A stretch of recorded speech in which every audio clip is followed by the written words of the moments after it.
Hello students, welcome back to Rudra foundation English की classes. और आज है हमारा डे 11। तो डे 11 में हम लोग क्या करेंगे, आज हम लोग डेली लाइफ में मतलब आपकी रोज़मर्रा की ज़िंदगी में जो सेंटेंसेस या फिर जो फ्रेजेस इंग्लिश के यूज़ होते हैं वो एक बार पढ़ेंगे ताकि आपको और इजी हो आगे सेंटेंसेस फ्रेम करने में। तो चलिए शुरू करते हैं। ये सब वो सेंटेंसेस है जो डेली लाइफ में यूज़ होते हैं। अगर आपको कोई और ऐसा आ रहा है कि यार हिंदी में तो हम ये बहुत यूज़ करते हैं, बोलते हैं ये सेंटेंस, लेकिन इंग्लिश में नहीं पता, तो आप कमेंट सेक्शन में पूछ सकते हैं। तो चलिए शुरू करते हैं। बिलीव मी, मेरा भरोसा करो। जब आप किसी से बोलते हैं कि भगवान कसम, पक्का यार ये हुआ है, तो आप बोल सकते हैं कि believe me I have done this, believe me this happened, और व्हाट्सोएवर आगे आप सेंटेंस लगाना चाहते हैं। कॉल मी बैक मतलब मुझे रिंग करो। हिंदी में बोलते नहीं है ए भाई मुझे रिंग करना, ऐसे बोलते हैं, उसी को आप इंग्लिश में बोलेंगे call me back. As soon as possible मतलब जितनी जल्दी हो सके। आप लोग बोलते नहीं है अपने मम्मी या पापा से कि मम्मी ये दिला दीजिए जितनी जल्दी हो सके, जब पॉसिबल हो प्लीज़ दिला दीजिए, तो वही होता है as soon as possible. Give me a hand मतलब मेरी मदद करो। ये नहीं कि मुझे हाथ दे दो, इसका मतलब होता है मेरी मदद करो। कि जैसे आप कोई सामान उठा रहे हो और वो बहुत भारी है, तो आप अपने दोस्त से बोलते नहीं है भैया मदद करो ज़रा, भाई या दोस्त से यार दोस्त मदद करो, तो उसे आप बोल सकते हैं गिव मी अ हैंड मतलब मुझे मदद करो। आई डू नॉट अंडरस्टैंड मुझे समझ में नहीं आ रहा। I do not mean it मतलब मेरा मतलब ये नहीं था।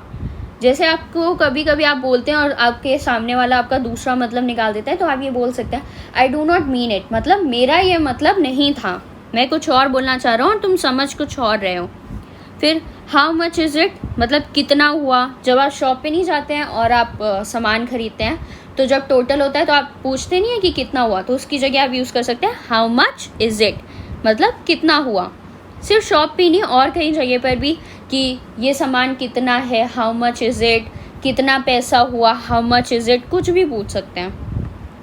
हाउ ओल्ड आर यू मतलब आप कितने एज के हैं, आपकी उम्र क्या है। हाउ वॉज योर वीकेंड मतलब जो अभी वीकेंड यानी जो छोटी छुट्टियां हुई थी वो आपकी कैसी गई। वीकेंड क्या होता है, वीकेंड होता है संडे सैटरडे। जिस सैटरडे को छुट्टी होती है प्लस संडे होता है उसे हम लोग लॉन्ग वीकेंड बोलते हैं।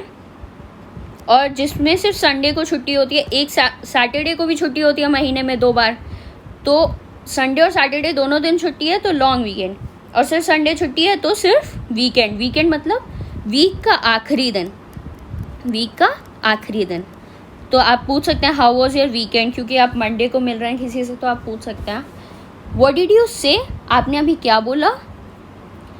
व्हाट डू यू नीड आपको किस चीज़ की ज़रूरत है।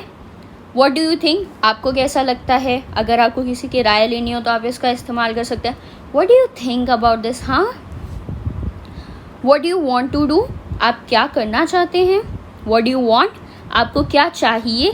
अच्छा, अब इन दोनों में अंतर क्या, आपको लगेगा कि ये दोनों तो सेम है, what do you want to do या व्हाट डू यू वांट, तो टू डू लगाने की क्या ज़रूरत थी। टू डू से ये स्पेसिफाई हो रहा है कि आप क्या काम करना चाहते हैं। और व्हाट डू यू वांट किसी भी चीज़ में हो सकता है कि आपको चॉकलेट चाहिए, आपको टॉफ़ी चाहिए, आपको टॉयज़ चाहिए, आपको ये चाहिए, सामान चाहिए कि नहीं, कुछ भी हो सकता है। फिर उसके बाद व्हाट्स द वेदर लाइक मतलब मौसम कैसा हो रहा है। वेयर आर यू गोइंग आप कहाँ जा रहे हैं। इज़ ऑल गुड मतलब सब कुछ ठीक तो है ना। इज़ एवरीथिंग ओके मतलब सब कुछ ठीक तो है ना। दोनों सेम है, दोनों का मतलब सेम ही आता है। आप कोई भी एक यूज़ कर सकते हैं जो आपको ज़्यादा अच्छा लगे।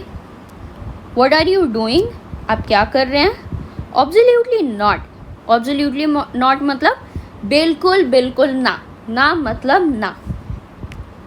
आई हैव नो आइडिया मुझे इसके बारे में कुछ पता नहीं है, मुझे जानकारी नहीं है, मुझे कोई हिंट नहीं है, किसी लिए भी यूज़ हो सकता है। आई अग्री का मतलब क्या होता है। आई का मतलब तो हो गया मैं।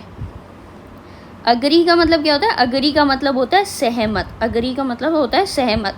प्लीज़ इसे लिख लीजिए, बहुत कम लोगों को पता होता है कि अग्री का मतलब सहमत होता है, मतलब मैं इस बात से सहमत हूँ। आई अग्री मतलब मैं इस बात से सहमत हूँ। आई एम एट होम मतलब मैं अपने घर पर हूँ। It's on the tip of my tongue, it's on the tip of my tongue का मतलब क्या हुआ। ये थोड़ा डिफ़िकल्ट सेंटेंस है। इसका मतलब ये तो नहीं हुआ पक्का कि मेरे जीभ के ऊपर रखा है।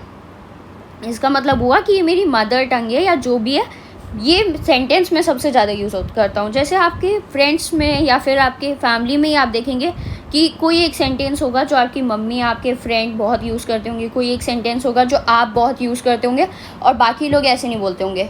जैसे हर जगह की एक नेटिव लैंग्वेज होती है, तो वैसी जो आपकी ऐसी बात होगी जो आप एकदम से आपको पता होगा।